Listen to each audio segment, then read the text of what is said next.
Dans cette vidéo, nous allons voir comment mesurer la motivation et comment l'augmenter. Alors, on sait que la vie est fondamentalement un changement, une activité et un développement. Nous sommes en constante activité et même les personnes les plus paresseuses sont aussi en constante activité. Pourquoi nous bougeons, nous agissons, nous nous intéressons aux choses et nous nous inquiétons sans cesse. L'étude de la motivation et de son influence sur l'environnement de travail n'est qu'une tentative de recherche. Tous ces besoins, désirs et activités en milieu de travail obéissent au point de vue psychologique. Alors, c'est quoi qui motive une personne à faire quelque chose? Quels sont les éléments déterminants qui l'incitent? Quand une personne se conduit d'une manière extraordinaire, cela nous paraît toujours suspect. Fréquemment, nous essayons d'expliquer le modèle opposé en faisant référence aux besoins. Par exemple, si quelqu'un fait de gros gains à la bourse, nous dirions que l'argent est la principale motivation de cet individu.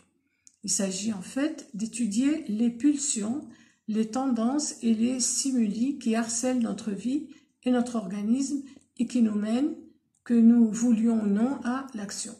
Certains psychologues expliquent la motivation par les mécanismes physiologiques.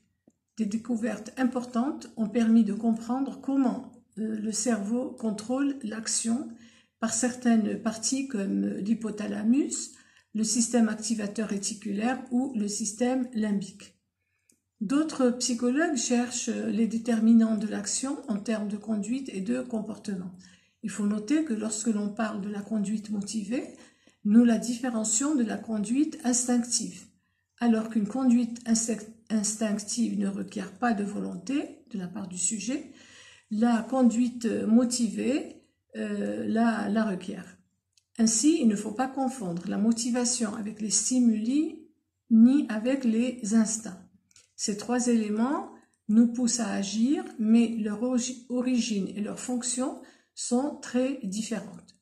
Comme son nom l'indique, la conduite motivée en milieu de travail requiert un besoin et un motif pour lequel on se met à l'action pour le satisfaire ou l'atteindre. Une conduite est motivée quand elle est clairement orientée vers l'atteinte d'un objectif de travail ou un objectif personnel. Le besoin est une chose qui nous pousse à agir, comme le besoin de travailler pour être payé. Le besoin se présente toujours comme une pulsion, une tendance, un désir, une nécessité. Les besoins n'ont pas tous la même origine, n'ont pas la même intensité, ni orientés vers les mêmes choses.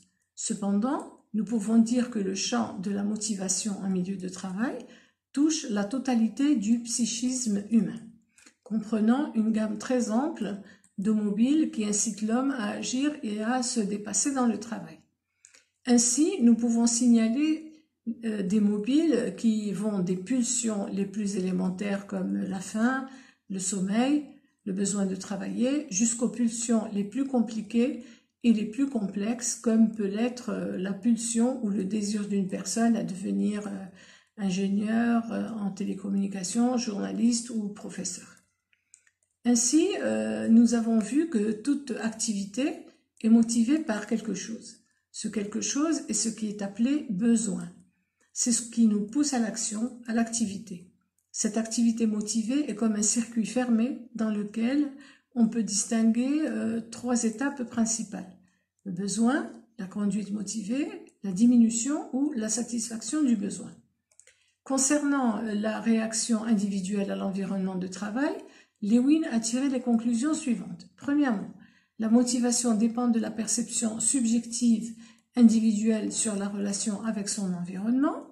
Deuxièmement, le comportement est déterminé au moyen des interactions des variables, c'est-à-dire l'attention de l'individu, la validation d'un objectif et la distance psychologique avec l'objectif.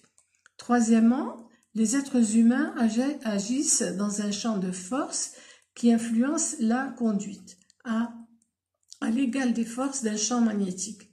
Ainsi, les personnes ont différentes pulsions motivantes à des moments différents. Dans le contexte de travail, certaines forces inhibent et d'autres vont motiver. Pour augmenter la motivation, alors quelques pistes. Nous avons l'influence du groupe dans la motivation. Les personnes essaient de satisfaire au moins une partie de leurs besoins, collaborant avec d'autres dans un groupe. Dans ce dernier, chaque membre apporte quelque chose et dépend des autres pour atteindre ou satisfaire ses propres aspirations. Il est fréquent que dans ce processus, la personne perde quelque chose de sa personnalité individuelle et adopte un compromis groupal. Les besoins personnels deviennent alors des aspirations du groupe. Le comportement individuel est un concept de grande importance dans la motivation. Sa caractéristique est le travail en équipe et la dépendance de ses membres. Pour pouvoir influencer le groupe, un responsable ne doit pas le considérer comme un ensemble d'individus séparés, mais comme un groupe en tant que tel. Quand les chefs veulent introduire un changement, le plus approprié serait de mettre en place un procédé qui permette de montrer le besoin de changement et laisser les membres du groupe eux-mêmes accepter ce changement. Il est commun que les membres de n'importe quel groupe écoutent et donnent plus d'importance à ce que dit un autre membre du groupe qu'aux personnes étrangères à ce groupe.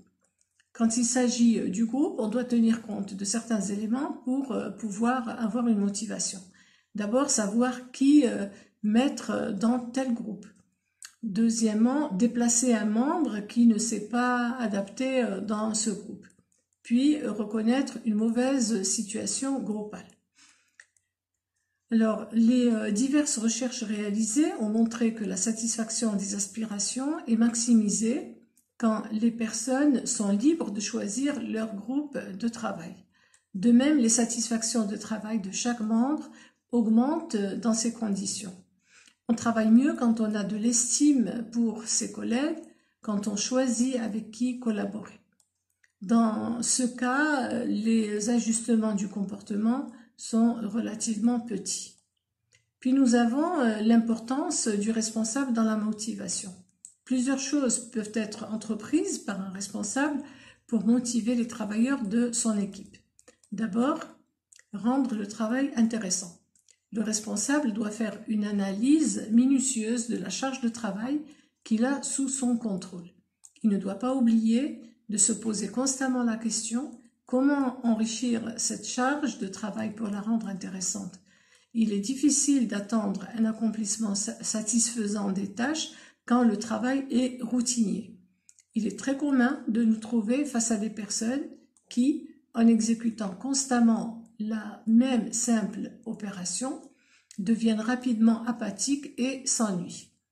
Deuxièmement, mettre en place un système récompense-rendement. Il y a plusieurs raisons qui poussent les entrepreneurs à ne pas mettre en place le système récompense-rendement. Le premier et le plus important est qu'il est facile d'accorder à tout le monde la même augmentation. Cela implique moins de travail et requiert moins de justification. La deuxième raison est en relation avec les conventions syndicales qui disent qu'à travail égal, le salaire doit être le même. Mais malgré cela, l'entreprise peut prévoir des primes relatives au rendement pour encourager ceux qui veulent travailler plus vite. Puis, troisième élément, c'est proposer des récompenses qui seront valorisées. Peu d'entrepreneurs pensent au type de récompense qui pourrait être le plus apprécié des travailleurs.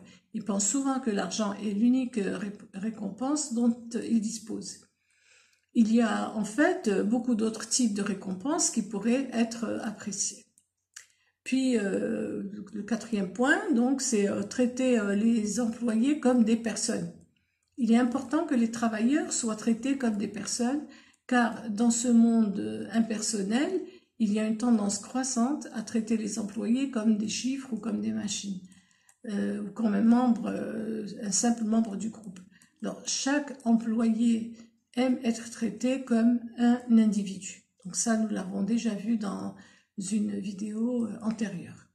Puis il faut aussi encourager la participation et la collaboration.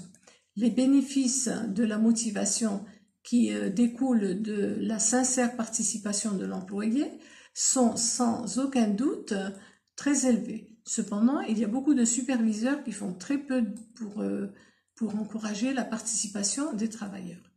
Et enfin, donc, il faut mettre en place une rétroalimentation précise et opportune. Le manque ou l'absence de rétroalimentation, de feedback, provoque une frustration chez le travailleur et a un effet négatif sur sa rentabilité. Alors, si les variables suivantes ne sont pas considérées lors de l'application d'un motivateur ou d'un groupe de motivateurs, on aboutira à un échec. D'abord, il faudrait penser à la dépendance de la motivation avec le milieu de travail. Les désirs et les pulsions des individus peuvent être affectés au même titre que l'ambiance de travail, ce qui peut provoquer l'inhibition ou la stimulation des motivations. Puis, il faut penser à la motivation, au leadership et à la gestion. En effet, donc la motivation va dépendre du style de leadership et de la pratique de la gestion. Voilà. Ensuite, donc dans la vidéo suivante, nous verrons les critères du maintien de la motivation dans les groupes.